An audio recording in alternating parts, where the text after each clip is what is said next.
الأخ حمد الهرشاني. الحقيقة بغيت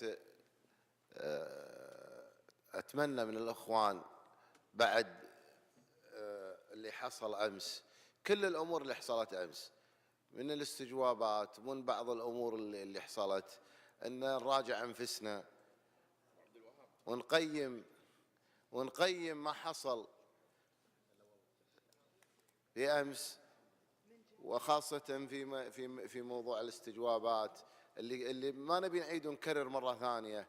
استعجالنا في الاستجوابات وما أدت إليه أمس، وكنا متفقين والجميع يعرف هذا الكلام، ونتمنى أن نراجع أنفسنا كلنا ونبدأ صفحة جديدة لمصلحة بلدنا والمواطنين. وشكرا رئيس.